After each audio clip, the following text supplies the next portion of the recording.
سب کو سنیں, جس کی جو صحیح بات ہے وہ لے لیں, تو قرآن و سنت کے خلاف ہے وہ چھوڑ دیں. اور یہی موقف ہمارے اسٹوڈنٹس کا ہمارے اس پلیٹ فارم کے بارے میں بھی ہونا چاہیے. اس پلیٹ فارم سے جو بات قرآن و سنت کے حوالے سے بیان ہو رہی ہے آپ اس کو لے لیں. اگر کہیں پہ کوئی میرا اجتہادی پوائنٹ آف ویو ہے تو آپ اس سے اختلاف کر سکتے ہیں. مجھے خود اپنی کئی چیزوں سے اختلاف ہے, لیکن میں دعوت کی حکمت کی وجہ سے ان چیزوں کو ایک خاص لیول سے آگے نہیں لے کے جاتا. میں اکیلے میں تو اللہ سے معافی مانگتا ہوں کہ اللہ تعالیٰ مجھے اس حوالے سے معاف کرے, لیکن اللہ تعالیٰ کے حضور میں انشاءاللہ قیامت کے دن ان چیزوں کو جسٹیفائی اپنے اینڈ پہ کرنے کی کوشش کروں گا کہ میں نے دعوت کی حکمت کے تحت یہ چیزیں اس طریقے سے کیوں اڈاپٹ کی تھی. لیکن ان میں کوئی ایسی بات نہیں ہے جو کفر شرک کے کیٹیگری میں فال کرتی ہے. اجتہادی مسائل ہیں جن میں بعض اوقات میں نے اس حوالے سے ٹالرنس اختیار کی ہے اور اس سختی کے اوپر نہیں گیا, اور اس حوالے سے میرے کئی اسٹوڈنٹس مجھ سے اختلاف رائے رکھتے ہیں, اور اس اختلاف کو میں کھلے دل کے ساتھ قبول کرتا ہوں. ان کا رائٹ ہے کہ وہ مجھ سے اختلاف کر سکتے ہیں, بالکل سیدھی سی بات ہے.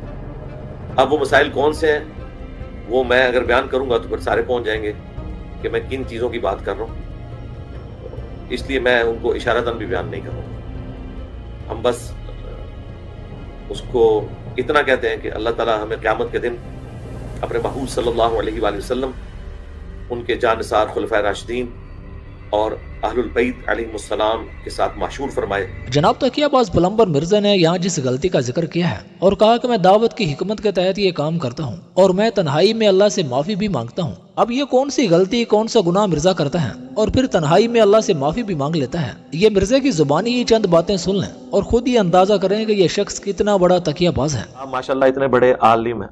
عالم میں کہہ میں تو جاہل آدمی ہوں, میرے پاس کوئی ڈگری نہیں. سب کچھ جاننے کے باوجود آپ امیر معاویہ کو رضی اللہ عنہ کس دل سے اور سوچ کے تحت کرتے کہتے ہیں یار بڑی بار جواب دے چکا ہوں, چھاڑ دو یار. دل پہ پتھر رکھ کے کہتے ہیں ہمیں پتہ ہے. اگر میں یہ بات کر رہا ہوں, اب مجھے کوئی یعنی شیان علی ہونے کا سرٹیفکیٹ میں نے کسی سے لینا ہے؟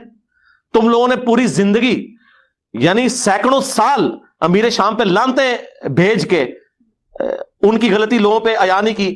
ہم نے ان 10 سالوں میں رضی اللہ عنہ کہہ کے پوری دنیا کے سامنے ایکسپوز کر دیا.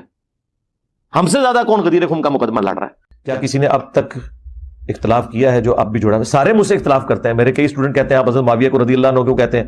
ہزاروں اسٹوڈنٹس ہیں لیکن ساتھ جڑے میں میرے. اور اہل البیت کا دفاع جس طریقے سے ہم نے کیا نا, جو ٹھیکیدار بھی بنتے تھے نا وہ بھی نہیں کر سکے. انہوں نے لانتے بھیج کے بنو امیہ کو زندہ رکھا, ہم نے رضی اللہ عنہ کہہ کے بنو امیہ کو مار دیا.